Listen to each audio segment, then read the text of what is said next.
And so please help me welcome to the stage, again, Sarah Horowitz, who is our Senior Consumer Experience Designer.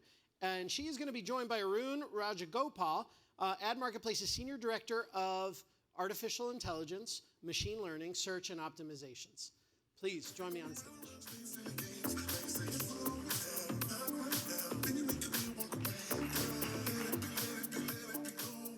Thank you for the introduction, Todd. Let's start with a search journey that I'm currently working through in my personal life. I'm heading to Chicago in October for a dear friend's wedding. There are a lot of logistics to figure out for this trip. What am I going to wear? Is the weather appropriate? How am I going to get there? Where am I going to stay?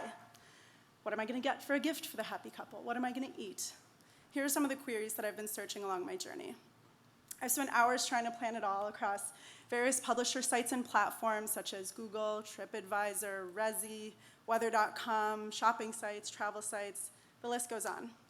And I'm sure anyone who's had to prepare for a weekend like this can relate. It's been a rough experience, and I've been thinking about it as an interesting example for my job here at Ad Marketplace, so I've kept track of the stats. After visiting 28 sites to date, I currently have 16 tabs open for this event, and I've spent 9 hours so far, spanning multiple days, just in preparation for the trip. These stats highlight the level of effort that it puts on me to find answers for these very common questions and use cases. My team and I spend our time thinking about how we can make consumer search better, and one question that we often ask ourselves is what that ideal consumer experience could look and feel like. We're making some bets on that. When I think about the future of consumer search, I think about some of the best experiences in my own life. Whenever I go shopping, I like to take a friend with me who has a killer fashion sense, or at least better than mine, who knows me and my preferences, and who inspires me to incorporate new trends and items into my wardrobe. What if search could feel like this? What if I didn't have to sift through thousands of options? What if those results were curated for me? What if it was a more natural and conversational experience? And what if an assistant could provide me with that guidance and even anticipate my needs? That's where I think consumer search is headed. With the help of AI, consumer search will become a more natural experience that's discursive and interactive and can inspire me. I envision more curated content where search agents will gather information for me, leading to fewer steps in my journey. This lends itself to a more natural experience where I can converse with a search agent and answer questions to refine their understanding of my needs and preferences in order to guide my journey. Rather than just prompting a search agent, it'll anticipate my needs and offer up additional content that I may not have considered otherwise, which encourages discoverability. I think of a trusted advisor and a virtual assistant that encourages me to discover new things, just like my friend who I take shopping with me. Overall, this next-gen experience will nail search for consumers in the discovery mindset with higher level and goal-based concepts, in addition to those who know what they're looking for with more narrow and specific queries. This curated discovery component as an alternative to legacy query-based search will ultimately drive stronger consumer engagement while pulling advertisers down the funnel.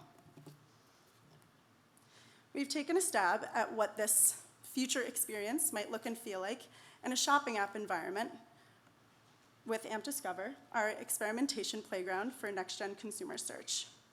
It attempts to solve the pain points of today's fragmented search by helping consumers accomplish their search goals and discover new products faster and with delight. In this example, I search, how do I make my skin glow? Rather than having to visit several different places, the AI here is acting as a virtual assistant by recommending specific products to me in real time while clarifying my intent, facilitating the discovery of similar and complementary products, and educating me about important product features along the way. Here's what we think a browser experience might look like for this next-gen consumer search journey. In this experience, the virtual assistant dynamically curates relevant content for me from different places by bringing in editorial and web results, social and influencer content, images, videos, maps, news, and travel services on top of curated product results. This means I can go to fewer places on my journey with curated content. I can have a more natural discussion to nail down all the logistics involved in this trip, and I'm discovering new products along the way. Here, I originally searched, I need a dress for a wedding in Chicago in October. After the virtual assistant helped me pick out that dress It then helped me complete the rest of my outfit, pick out a gift for the happy couple, and now it's helping me with travel arrangements for the weekend. I'm now going to pass it over to Arun to dive into the science behind an AI-powered search experience and how it not only benefits consumers, but search marketers.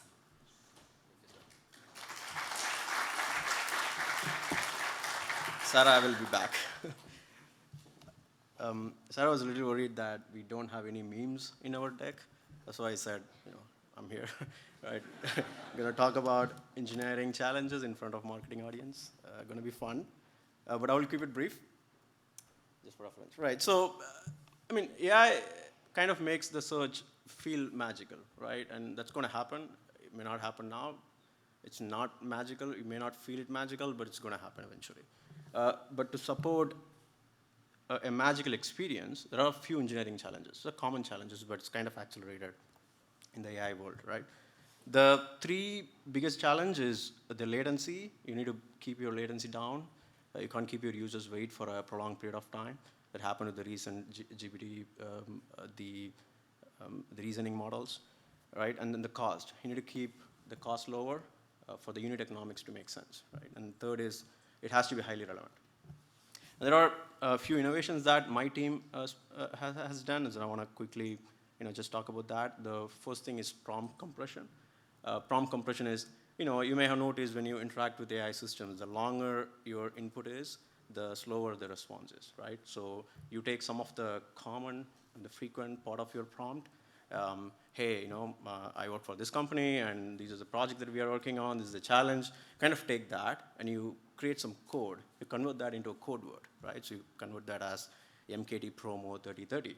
So we specifically teach another model to understand those code words, and kind of to keep our input text,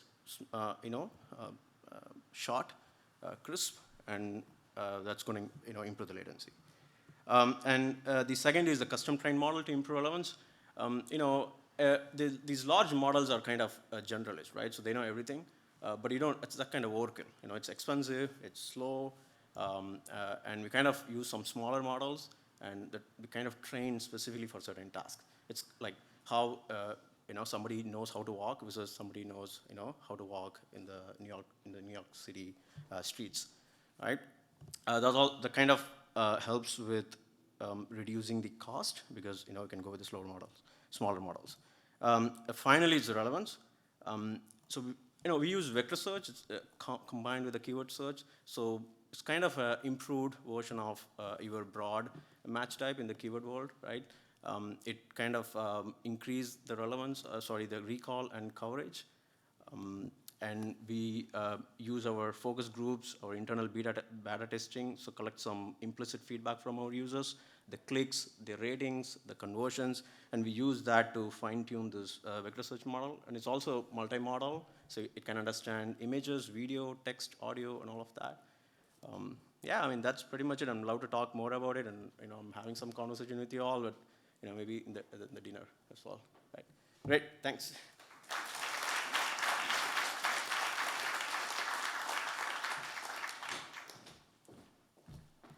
Thank you, Arun. If you follow the consumer, that's ultimately where the opportunity flows from. Linking it back to our flywheel, consumer experience is critical.